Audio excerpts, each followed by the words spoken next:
جب تک جیوں میں آقا کوئی غم نہ پاس آئے، کوئی غم نہ پاس آئے۔ غوث اعظم کا دیکھو ذرا مرتبہ، ایک اشارے سے مردوں کو زندہ کیا۔ آج بھی لوگ کہتے ہیں غوث الورا، غوث اعظم امام التقیٰ کا جلوہ شان قدرت پیلا۔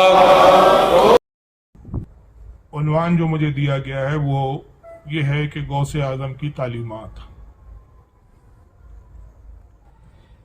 عام طور پر اس موضوع پر بہت کم خطاب ہوتے ہیں۔ سرکار غوث اعظم رضی اللہ تعالیٰ عنہ کی جب بات آتی ہے تو کرامات پر زیادہ زور دیا جاتا ہے،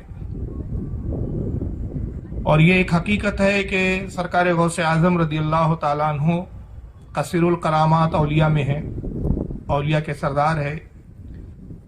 حافظ ابن کثیر اپنی کتاب البدایہ والنہایہ میں لکھتے ہیں کہ اولیاء اکرام میں جس قدر کرامات حضرت شیخ عبد القادر جیلانی سرکار غوث اعظم کی ہے، اتنی کرامات دیگر اولیاء کی نہیں ملتی ہے۔ اور یہی بات ابن تیمیہ نے بھی اپنی کتاب مجمع الفتاوی میں نقل کی ہے۔ تو غرض کے اس پر علماء کا اتفاق ہے کہ سرکار غوث اعظم کثیر الکرامات اولیاء میں سے، اور کیوں نہ ہو کہ آپ تمام اولیاء کے سردار ہیں۔ لیکن آج کا موضوع ان کی تعلیمات پر ہے کہ غوث اعظم نے رسول اللہ کی اس امت کو اور اپنے چاہنے اور ماننے والوں کو کیا تعلیم دی ہے۔ غوث اعظم رضی اللہ تعالیٰ عنہ اولیاء اکرام میں وہ ولی ہے کہ جو اپنے وقت کے محدث بھی ہے، عالم بھی ہے، مفتی بھی ہے، مفکر بھی ہے۔ غرض کے بہت خوبیوں کے آپ مالک ہے، اور سب سے بڑی تو خوبی یہ ہے کہ اس پر تمام اہل سنت و جماعت کا اتفاق ہے کہ آپ کے زمانے سے لے کر بلکہ آپ کے زمانے سے پہلے کچھ تک، تبع تابعین کے دور سے لے کر امام مہدی تک، یہ پورا زمانہ سرکار غوث اعظم کا زمانہ ہے۔ اور اولیاء اکرام جتنے بھی قیامت تک آئیں گے، کوئی بھی اس وقت تک ولی نہیں ہو سکتا جب تک اس کی ولایت کی سند پر سرکار غوث اعظم دستخط نہ فرما دیں۔ اور آپ کی ولایت اور غوثیت عظمیٰ کا یہ حال ہے کہ آپ مادرزاد ولی ہے۔ اور مشہور ہے کہ جب آپ پیدا ہوئے، رمضان کا مہینہ تھا، جب رمضان کا مہینہ آیا تو آپ نے اپنی ولایت کا بچپن میں ہی اس طرح سے اظہار کیا کہ صبح سحری کے وقت آپ اپنی والدہ کا دودھ نوش فرماتے اور پھر افطار تک آپ دودھ نہیں پیتے تھے۔ یہ وہ کراماتیں تھی کہ جس نے بچپن میں ہی لوگوں پہ ظاہر کر دیا تھا کہ حضرت شیخ عبد القادر جیلانی رضی اللہ تعالیٰ عنہ وقت کے بہت بڑے ولی ہیں، وقت کے بہت بڑے غوث ہیں۔ اور خود سرکار غوث اعظم کی کتاب فتح الغیب اس وقت میرے پاس ٹیبل پہ موجود ہے۔ فتح الغیب جو سرکار غوث اعظم نے خود تحریر فرمائی ہے، در حقیقت آپ نے جو خطبات ارشاد فرمائے، جو تقریریں کی، اس کو قلم بند کر دیا۔ اس میں خود اپنا مقام و مرتبہ سرکار غوث اعظم ان الفاظوں میں بیان کرتے ہیں۔ اس کا خطبہ نمبر 80 ہے، المقالۃ الثمانون، صفحہ نمبر اس کا 197 ہے۔ غوث اعظم خود فرماتے ہیں کہ بینی و بینکم و بین الخلق کلہم بعد ما بین السماء والارض۔ آپ فرماتے ہیں کہ لوگوں، میرے اور تمام مخلوق کے درمیان اسی طرح فاصلہ اور دوری ہے جیسے زمین و آسمان کے درمیان فاصلہ ہے۔ یعنی میری ولایت، میرا مقام، میرا درجہ اتنا بلند ہے کہ جیسے زمین و آسمان میں ایک طویل فاصلہ ہے، ویسے تمہارے اور میرے درمیان میں فاصلہ ہے۔ اور پھر اور مزید وضاحت کرتے ہوئے آپ آگے فرماتے ہیں کہ فَلَا تَقِسُونِ بِأَحَدٍ وَلَا تَقِسُوا عَلَيَّ أَحَدًا، یا فرماتے کہ لوگوں کسی کو مجھ پر قیاس مت کرو اور مجھے کسی پر قیاس مت کرو. مطلب یہ مت خیال کرو کہ غوث اعظم فلاں کے طرح ہے یا فلاں غوث پاک کی طرح ہے. نہ میں تمہاری طرح ہوں نہ تم میری طرح ہو. میں تمہاری عقلوں سے، تمہاری فکر سے، تمہاری سوچ سے ماورا ہوں. جہاں انسان کی سوچ دم توڑ دیتی ہے وہاں سے غوث اعظم کے مقام و مرتبے کی ابتدا ہوتی ہے. اور خود یہ زبان غوثیت کے الفاظ ہے کہ تم مجھے کسی پر قیاس مت کرو. تو جب قیاس سے ہی منع کر دیا تو اندازہ لگائیے کہ جب قیاس کی ہی منزل پہ روک دیا گیا تو پھر یہ ماننا ہی ناممکن ہے کہ فلاں غوث پاک کی طرح. تو آپ کا مقام، آپ کا درجہ، آپ کے مراتب، آپ کے مناقب اس قدر بلند و بالا ہے کہ اس پر کسی اور ولی کو قیاس کیا ہی نہیں جا سکتا. لیکن یہ سارے مقام و درجے آپ کو ابتدا میں مادرزاد ماں کے شکم سے ہی آپ یہ سارے مقام لے کر تولود ہوئے. لیکن چونکہ رسول اللہ کی امت کے لیے تعلیم دینا بھی مقصد تھا تو آپ نے صرف اسی پر اکتفا نہیں کیا کہ میں تو پیدائشی ولی ہوں تو مجھے ظاہری علوم کے حصول کی کوئی ضرورت نہیں ہے. آپ نے علم ظاہر کو بھی حاصل کیا. حالانکہ آپ علم لدنی کے مالک تھے، آپ کو علم لدنی پروردگار عالم نے عطا کیا تھا. علم لدنی ہے کہ جو من جانب اللہ کی طرف سے علم عطا کیا جاتا ہے. لیکن آپ نے امت کو یہ درس دینے کے لیے کہ ولی کو ظاہری علم بھی حاصل کرنا چاہیے، باطنی علم تو اللہ کی جانب سے اس کو ملتے ہیں، لیکن ظاہری علوم اساتذہ سے وہ حاصل کرتا ہے. اور چونکہ رسول اللہ صلی اللہ تعالی وسلم کی بھی حدیث پاک ہے، سرکار کا حکم ہے کہ آقا نے فرمایا طلب العلم فریضۃ علی کل مسلم و مسلمہ. سرکار نے کہا لوگوں علم دین کا حاصل کرنا ہر مسلمان مرد اور عورت پر فرض ہے.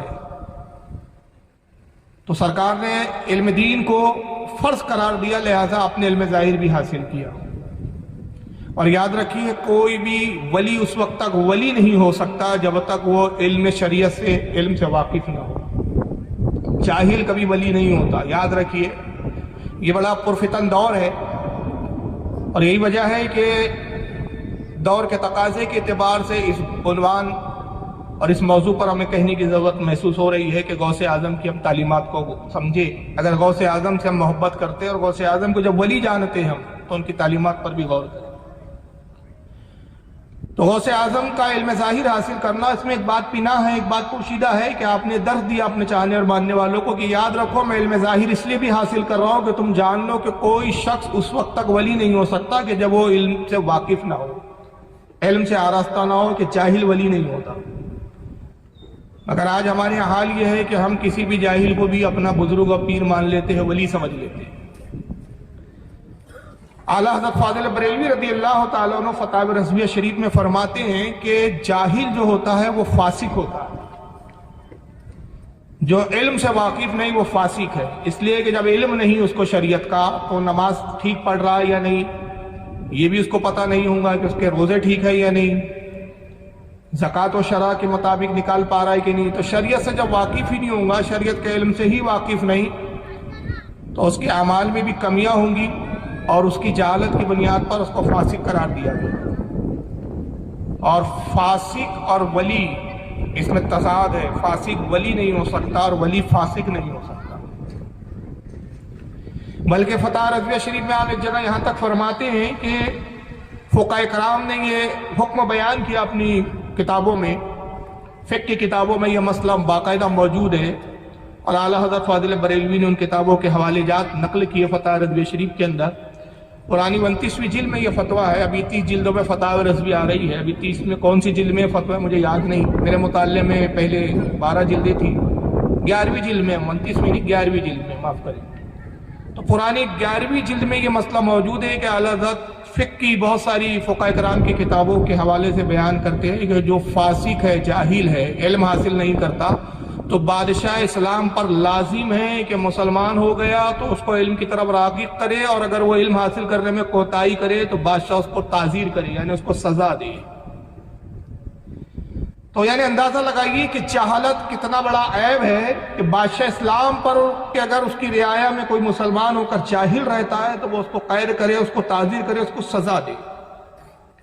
تو علم مسلمانوں کو حاصل کرنا ایک نہایت ہی ضروری عمل ہے۔ یہی وجہ ہے کہ یاد رکھیے کہ جب علم حاصل نہیں ہوتا تو فاسق ہوتا ہے آدمی، تو فاسق ہے تو پھر ولی کہاں سے ہو سکتا ہے؟ ولی ہونے کے لیے علم کا ہونا ضروری ہے۔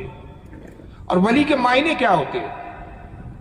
ولی کے معنی ہوتے ہیں اللہ کا دوست، اور ظاہر ہے اللہ تعالیٰ کسی جاہل کو اپنا دوست بنانا پسند نہیں فرمائے گا۔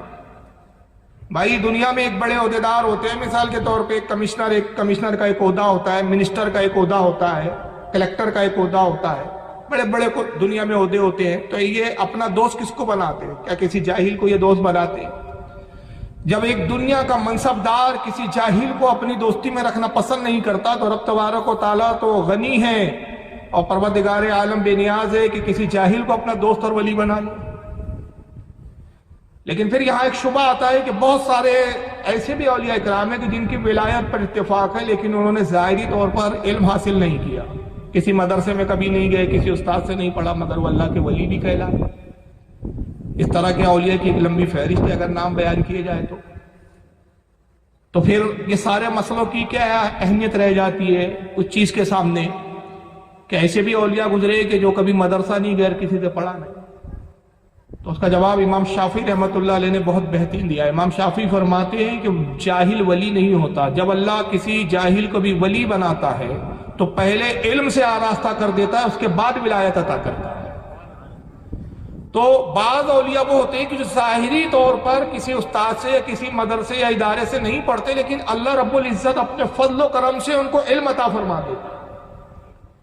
اور غوث اعظم کو علم عطا کر دیا گیا تھا، پیدائشی ولی تھے، پیدائشی عالم و فاضل تھے، مگر چونکہ ولیوں کے سردار تھے تو آپ کو ایک سند اور ایک بنیاد قائم کرنی تھی۔ چنانچہ آپ نے علم ظاہر حاصل کیا جیلان کے اندر، اور جب آپ کی عمر تقریباً 18 سال کے قریب ہو گئی تو آپ نے اپنی والدہ سے کہا کہ امی جان اب مجھے اجازت دیجیے کہ میں بغداد کی طرف سفر کروں، اس لیے کہ اس وقت بغداد علم کا گہوارہ تھا۔ اب بڑے بڑے فضلاء، بڑے بڑے علماء، فاضل، مفتیان اکرام، فقہاء اکرام، محدثین بغداد میں اس وقت قیام پذیر تھی۔ نعرہ تکبیر، مولانا مصطفیٰ رضا صاحب قبلہ۔ تو آپ نے اپنی والدہ سے اجازت طلب کی، اور اس زمانے میں سفر کرنا یہ اتنا آسان نہیں تھا، بڑا دشوار تھا، راستے میں بڑے خطرات ہوتے تھے، جان جانے کے بھی جوخم ہوا کرتا تھا۔ وجہ یہ ہے کہ ڈاکو لوٹ لیتے تھے، مال کی لالچ میں قتل تک کر دیا کرتے تھے، سفر دشوار ہوتے تھے۔ ٹرین اور پلین کا دور تو نہیں تھا کہ آپ پلین میں بیٹھے، فلائٹ میں بیٹھے، پہنچ گئے، ٹرین میں پہنچ گئے۔ گویا کسی دوسرے ملک جانا یہ ہے کہ اب جانے والا جا رہا ہے، پتہ نہیں اب واپس ملے یا نہ ملے، ملاقات ہو یا نہ ہو۔ تو والدہ جانتی تھی کہ اب 18 سال کی عمر کا یہ میرا شہزادہ ایک بھری جوانی اور شباب کے عالم میں جب بغداد کی طرف پڑھنے کے لیے جا رہا ہے تو اب یہ آخری ملاقات ہے، اس کے بعد پھر بیٹے کو میں دیکھ نہ پاؤں گا۔ لیکن ان کی والدہ نے دین رسول کی خدمت کی غرض سے اپنے بیٹے کو دین کی راہ میں وقف کر دیا اور بڑی خوشی سے اجازت دی۔ کہا صاحبزادے میں جانتی ہوں خدا کی قسم کہ جب تک تم پڑھو گے اور تم علم ظاہر کو حاصل کرو گے، اس کے بعد جب تم اگر لوٹ کے گیلان کی طرف آؤ تو شاید اس وقت تک تم مجھے نہ پاؤ، بس یہ ہماری اور تمہاری آخری ملاقات ہے۔ لیکن میں رسول اللہ کے دین اور ان کی شریعت کے علم کے حصول کے لیے میں اپنی محبت کو اس کو قربان کرتی ہوں۔ صاحبزادے شوق سے جاؤ۔ اس کے بعد ایک صدری تیار کی والدہ محترمہ نے، صدری جو جاکٹ بولتے ہیں جس کو ہم اپنی زبان میں، یہ جو میں پہنا ہوں اس کو بھی صدری بولا جاتا ہے، عام طور پہ جاکٹ بولا جاتا ہے، اور 40 دینار صدری کے اندر، جاکٹ کے اندر انہوں نے سی دیے، اس طرح اس انداز میں سیے کہ کسی کو نظر بھی نہ آئے، اور مقصد یہ تھا کہ اگر راستے میں کوئی لوٹنے والا لوٹنا بھی چاہے، سامان کی تلاشی لے، جسم کی تلاشی لے، تو یہ سکے چھپے گئے۔ جب حضرت غوث اعظم کو ماں نے رخصت کیا، آپ کی والدہ کا نام ام الخیر تھا، نام تو فاطمہ تھا لیکن آپ کا لقب ام الخیر تھا، تو سرکار غوث اعظم نے کہا کہ امی جان میں بھی جانتا ہوں کہ یہ بس آپ کی اور ہماری آخری ملاقات ہے، وصیت فرما دیجیے، ایسی وصیت کی جس پر میں تا زندگی عمل کروں اور اس پر قائم رہوں۔